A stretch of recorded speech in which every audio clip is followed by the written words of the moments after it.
Hey Hopop gengs, cinta? Siapa yang udah enek dengan kata ini? Beri komen kamu ya. Yang enek pasti baru putus dari kekasihnya. Tenang aja, seperti kebahagiaan, kesedihan juga sifatnya itu sementara. Karena bisa jadi kamu sudah menangis semalaman suntuk, melukai diri sendiri, lalu saat kamu bangun pagi-paginya nih, kamu ke kafe beli kopi, lalu menemui orang baru yang lebih baik. Nggak percaya? Sini aku ceritakan sebuah film yang akan membuatmu kembali berpikir, benarkah dia menjadi satu-satunya orang yang pantas untuk jadi pasanganmu? Nah, film tentang seorang wanita dan pria dewasa menjalin hubungan. Film yang bagi narator filmnya sih bukanlah tentang kisah cinta dua insan manusia. Lalu apa? Siapkan semua hal yang membuatmu nyaman, bukan kekasih yang meninggalkanmu ya tanpa alasan yang jelas. Ini dia alur film 500 Days of Summer.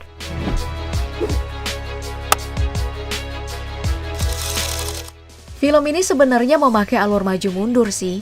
Maju, lalu mundur, lalu maju lagi. Dan filmnya dibuka dengan gambaran mereka tengah berada di sebuah taman berdua. Hari ke-488 di musim panas, di mana itu adalah hari terakhir mereka bertemu. Jadi menonton ini kamu harus memperhatikan keterangan waktu yang terus ditampilkan sebagai transisi menuju setting cerita yang berpindah. Agar kamu gak bingung dengan gambaran ceritanya. Nah, di hari 488 di musim panas, ceritanya itu mundur ke hari pertama, di mana Thomas Hansen atau dipanggil Tom, yang diperankan sama Joseph Gordon-Levitt, bertemu dengan perempuan bernama Summer Finn, yang diperankan sangat-sangat manis oleh Zooey Deschanel. Summer adalah perempuan cantik, pekerja baru di kantor tempatnya bekerja sebagai asisten pribadi manajer perusahaannya. Sejak pertama kali melihatnya, Tom sudah merasa bahwa Summer adalah perempuan yang tepat untuknya. Cinta pada pandangan pertama gitu istilahnya. Sedangkan Summer yang oleh teman-teman kantornya digambarkan sebagai perempuan yang sombong yang tidak ingin menyapa rekan kantornya. Oke, tunggu sampai di sini. Aku tidak akan menceritakan alurnya menggunakan alur asli film ya, yang maju mundur, karena itu akan membingungkan kamu. Aku akan bercerita secara kronologi aja nih. Dari awal ia ketemu, sampai akhirnya menjalin kisah dan berakhir di taman saat mereka duduk berdua. Akhir yang menjadi gambaran dari awal ceritanya. Nah, setelah pertemuan mereka pertama kali itu, beberapa hari setelahnya mereka bertemu di dalam lift. Tom sedang mendengarkan musik di balik headphone-nya yang volumenya sangat kencang, sampai terdengar oleh Summer. Bagian ini nih yang aku suka. Karena lagu yang diputar sama Tom adalah lagu kesukaan aku yang mempertemukanku dengan kekasih yang sekarang telah menikah dengan perempuan lain. There is a light that never goes out. Lagu dari band Inggris bernama The Smiths.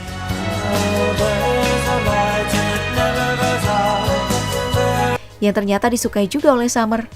Dan itulah yang membuat mereka akhirnya bisa saling menegur dan berbincang.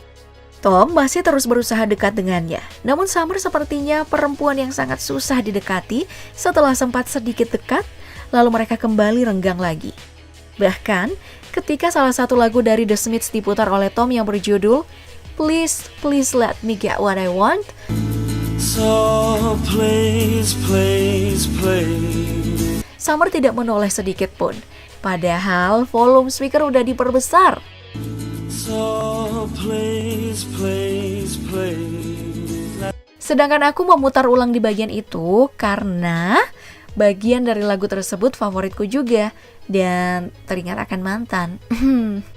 Hingga di suatu waktu ada ajakan untuk hangout bersama semua isi kantornya dan tentu aja Tom yang awalnya menolak akhirnya ingin bergabung karena Summer juga ikut. Dan disinilah momen di mana mereka semakin akrab, minum bersama, dan bergantian berkaraoke di panggung kafe yang mereka tempati bersenang-senang. Bagian yang ini juga aku suka nih, karena saat giliran Tom memegang mic, ia menyampaikan lagu favoritku bersama mantanku, Here Comes Your Man, dari salah satu band 80-an Amerika yaitu Pixies.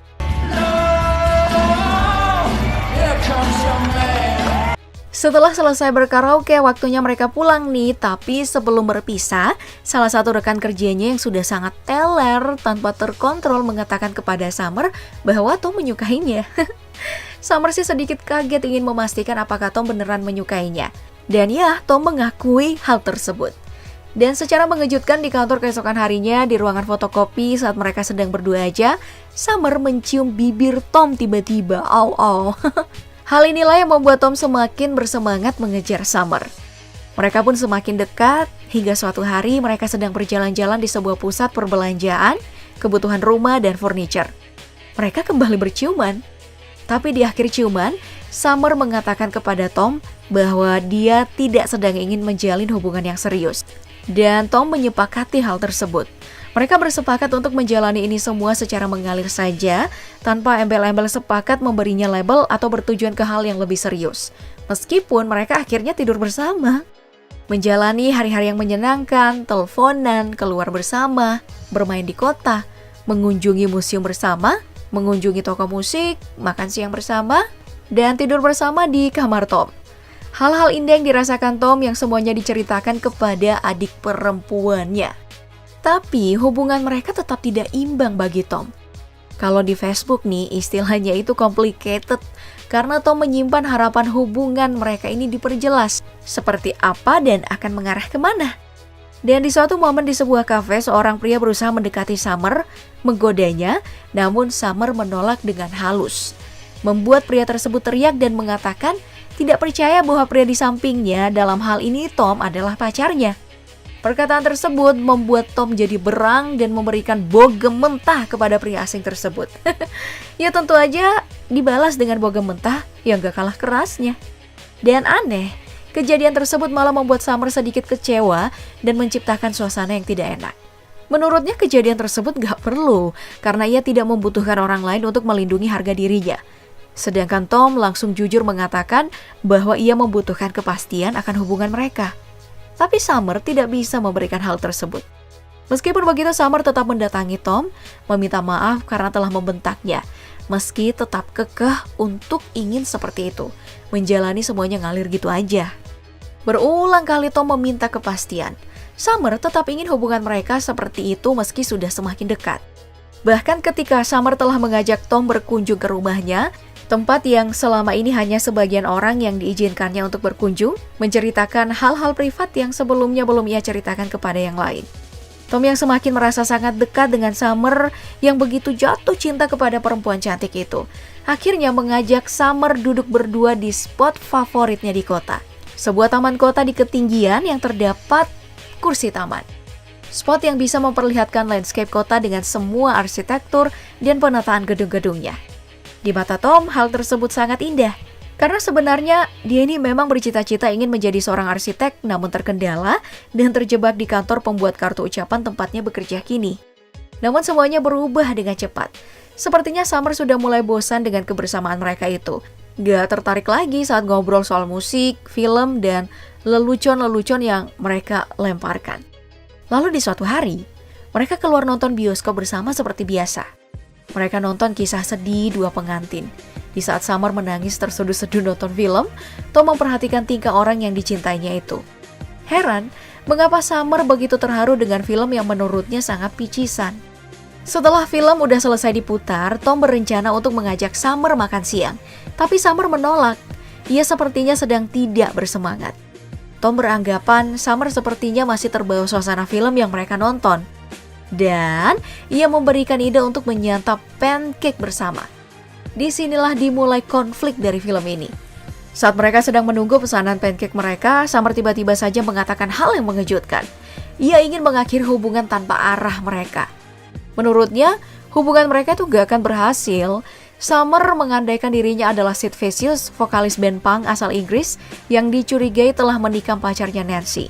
Dan Summer mengandaikan Tom adalah Nancy-nya Sid. Perkataan tersebut sangat menyakitkan bagi Tom, berakhir sebelum benar-benar jelas. Bagi yang pernah patah hati, pasti sangat mengerti gimana perasaan Tom saat itu. Ditambah lagi, ekspresi Summer saat memutuskan Tom seperti gak ada kesedihan, bahkan masih bisa menikmati pancake-nya yang telah disiapkan. Mereka pun putus, Tom patah hati. Summer menghilang setelah berhenti dari kantor. Depresinya membuat Tom tidak semangat kerja ya, dan sering meracau. Adik dan teman-teman mereka pun menghibur, tapi gak berhasil. Performa kerjanya menurun dan sering mengurung diri. Hingga suatu saat, ia memutuskan untuk menghadiri pernikahan teman kantornya karena berharap akan bertemu lagi dengan Summer. Dan ya, mereka bertemu kembali untuk sekian lamanya. Meski awalnya sangat kaku, akhirnya mereka bisa kembali duduk bersama menikmati kopi. Ditemani salah satu lagu yang menurutku lumayan enak sih untuk didengar, Sweet Disposition yang dibawakan oleh band asal Australia, The Temper Trap.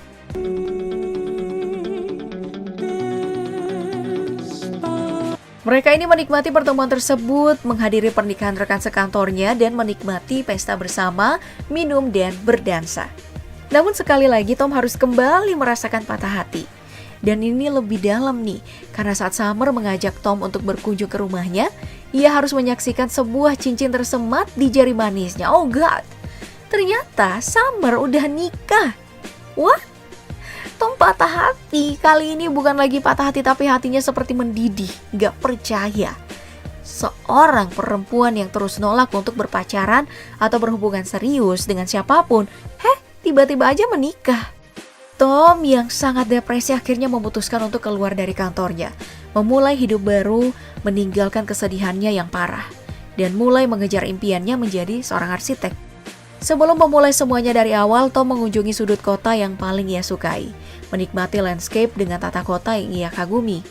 Dan tak disangka, ternyata saat itu ada juga Summer yang sedang duduk di belakangnya. Sekali lagi mereka ketemu, tapi kali ini Summer menjelaskan bahwa pertemuannya dengan pria yang akan jadi suaminya kelak adalah sebuah takdir. Summer berharap Tom menemukan yang terbaik, dan Tom dengan besar hati memberikan ucapan selamat dan berharap Summer bisa bahagia dalam hidupnya. Itulah akhir dari kisah mereka yang juga menjadi pembuka film. Oke, agak membagongkan ya.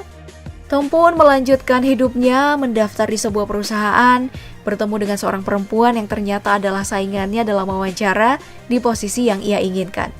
Mereka pun saling mengobrol dan perempuan tersebut ternyata pernah melihatnya duduk di taman kota, spot favorit dari Tom. Tapi Tom tidak menyadari keberadaan perempuan tersebut. Meski sedetik, Tom merasakan ada getaran yang berbeda. Sebelum masuk ruangan wawancara, Tom mengambil keputusan untuk mengajak perempuan tersebut untuk ngopi setelah semua urusan hari itu selesai. Dan setelah sempat menolak, akhirnya perempuan tersebut menerima ajakan Tom. Sure. What's that? Why not? Nama perempuan tersebut adalah Autumn. Lihat kan betapa hidup memang betul-betul berputar. Kenangan satu akan ditambal oleh kenangan yang lain. Yang berkesan dan kuat akan terkenang dan bisa teringat kembali dengan detail-detailnya. Lalu yang tidak berkesan akan mengabur dan tertimbun dengan ingatan-ingatan lainnya. Begitu seterusnya. Kisah Tom yang patah hati merasa bahwa Summer satu-satunya perempuan di dunia ini, ternyata tidak. Hitung berapa juta penduduk Amerika dan berapa yang berjenis kelamin perempuan. Tom gak tahu aja kalau salah satu dari jutaan tersebut akan ia temui di ruangan wawancara, yang ternyata pernah berpapasan dengannya di tempat favoritnya. Siapa yang sangka nama perempuan itu adalah Autumn, yang berarti musim gugur, musim yang datang setelah musim panas berakhir. Atau bahasa Inggrisnya adalah summer. Nah, yang menarik dari film ini adalah alur maju mundurnya, dengan transisi cerita yang saling berhubungan. Penggambaran Summer juga adalah hal yang lain. Perempuan mandiri yang percaya diri, cantik, dan sangat menarik karena tidak tertarik dengan hubungan yang serius. Lalu ternyata bisa terjebak di sebuah hubungan yang lebih serius dari bayangannya, yaitu pernikahan. Dan tentu saja soundtracknya adalah hal personal bagiku. Lagu-lagu favorit yang salah satunya adalah lagu pertemuanku sama mantan, dan selebihnya adalah lagu yang sering ku dengar sebelum dan sesudah bertemu dengannya. Menonton film ini seperti mendengarkan playlist zaman dulu sekaligus mengenang. Apakah film ini diangkat dari kisah nyata antara aku dan kamu? Kalau begitu, semoga kamu bahagia di sana. Dan sampai jumpa di alur film selanjutnya, sayang.